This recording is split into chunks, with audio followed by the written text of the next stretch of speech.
होजाई के एक हॉस्टल में सो रही छात्रा के हाथ पैर बांध अज्ञात ने काटे बाल। पीड़िता के पिता ने होजाई थाने में दर्ज कराई एफआईआर। जांच में जुटी पुलिस। कोनोबाई ताइर हाथ भरी बांधी चुली चुली काटी और कापोर कानी सिंगी थई मुसवालीजन। होजाई के अजमल मरियम कॉलेज के फैजुल कॉम्प्लेक्स हॉस्टल से एक परेशान करने वाली घटना सामने आई है। रात को अज्ञात ने एक छात्रा के बाल काट दिए जब वह सो रही थी। पीड़िता के पिता ने सुनाई पूरी घटना। मोर ছোৱালীজনী আজমল মৰিয়ম কলেজত হেৰিত দিছিলো সিনিয়ৰ সেকেন্ডাৰী আৰ্টছত দিছিলো তো ইয়াত হোস্টেল ফয়জল হক হোস্টেলত থাকে ফয়জল কমপ্লেক্স হোস্টেলত থাকে যোৱা 8 তাৰিখত ৰাতি সেলফ ষ্টাডি কৰি মোৰ ছোৱালীজনী হৈ গ'ল ৰাতি 11টা বজাত হ'লে হোৱাৰ পিছত কোনোবাই তাইৰ হাত ভৰি বান্ধি চুলি চুলি কাটি আৰু কাপোৰ কানি ছিঙি থৈ দিছে মোৰ ছোৱালীজনী। স্কুল কৰ্তৃপক্ষই মোৰ জনোৱাও নাই মোক কোৱাও নাই যে আপোনাৰ ছোৱালীজনী এনেকুৱা হৈছে। ৰাতিপুৱা 3টা বজাত মোৰ ছোৱালীজনী উঠি কিনি গম পায় যে তাইৰ হাত ভৰি বান্ধা আছে। তাই যেতিয়া চিঞৰে লগৰ ছোৱালীজনী উঠি তাইৰ হাত ভৰি খুলি দিয়ে। তাৰপৰা 9টা বজাত মোক ফোন কৰে হোষ্টেলৰ পৰা। হোষ্টেল ইনচাৰ্জে মোক ফোন কৰি জনায় যে আপোনাৰ ছোৱালীজনী কিবা বেমাৰ হৈছে গাৰ্জেন যদি এজন পঠাব পাৰে পঠাই দিয়ক। তো মই ইটানগৰ গৈ আছিলোঁ। মই ইটানগৰ গৈ পোৱা নাই হলংগী গেটৰ পৰা ঘূৰি আহিলোঁ। মোৰ মিছেছক মই পঠাই দিলোঁ।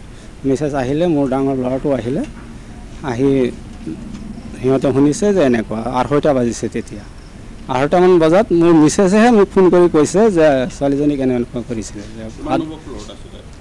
সেকেন্ড ফ্লোৰত হয় সেকেন্ড ফ্লোৰত লগত 2জনী আৰু মানে তাইৰ ৰুমত 4জনী থাকে সেইদিনা এজনী নাই ঘৰত আছিলে নে ক'ত আছিলে নাজানো মুঠতে মোৰ ছোৱালী লৈ 3জনী আছে সেইদিনা। মই এফআইআৰ দিছোঁ যে পিছত স্কুল কৰ্তৃপক্ষই মোক মানে কোনো হেৰি কৰা নাই হেল্প কৰা নাই এই বিষয়ে।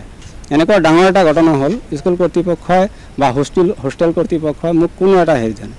মই যেতিয়া হেৰিক ফোন কৰিছোঁ আপোনাৰ প্ৰিন্সিপালক ফোন কৰিছোঁ এই কথাটো শুনি প্ৰিন্সিপালে মোৰ ফোনো ৰিচিভ নকৰিলে। কমেও 10 বাৰ ফোন কৰাৰ পিছত তেখেতে মোৰ ফোন ৰিচিভেই নকৰিলে। তো মই মোৰ ল'ৰাটোক ক'লোঁ ফোন কৰি তেতিয়া 3:30 বাজে তুমি থানাত যোৱা থানাত গৈ এফআইআৰ এটা কৰা। সেইটো শুনি পিছত প্ৰিন্সিপালে মোক ফোন কৰিছে। ফোন কৰি মোক উল্টা দম দি আছে এইবিলাক নৰ্মেল বস্তু এইবিলাক একো নহয় সৰু সুৰা কথা এইবিলাক লৈ কেইদিন আগত এসপ্তাহ 10 দিন আগত এই মৰিয়ম ছায়েন্সত ছাত্ৰী এজনী ছুচাইড কৰিছে সেইটো আমি শুনিছোঁ। আপোনালোকৰ সেইটো গম নাপাওঁ আমি মানে আপোনালোকৰ হেৰি আপোনালোকৰ নিউজৰ মাধ্যমেদি আমি গম পাইছোঁ সেইটো। আজি মোৰ ছোৱালীজনী হৈ গ'ল। এনেকুৱা আৰুতো বহুত ছোৱালী আছে হোষ্টেলত সিহঁতৰ কোনো ৰিক্সেই নাই উল্টা মোক দম দিয়ে আপোনাৰ লগত কি প্ৰমাণ আছে আপুনি কেছ কৰি কি কৰিব। শুনি আছোঁ শুনিও আমি মানে ছোৱালী দিছোঁ যে পঢ়ি আছে ভাল আমিতো নিজৰ ছোৱালীজনী সুৰক্ষা থাকিব বুলি দিছোঁ না। হোষ্টেলত দিয়ে মানে যে ছোৱালীজনী ভাল থাকে সুৰক্ষাত থাকে সেই সুৰক্ষাটোই মই পোৱা নাই ইয়াত। আৰু সিহঁতে এনেকুৱা মানে গাৰ্জেন বুলি মানে নাভাবিলেই আৰু যে গাৰ্জেন এজন আছে মোক ফোনটো কৰি জনাবও নোৱাৰিলে। সিহঁতে ছোৱালীজনীক হস্পিটেলতো নিনিলে।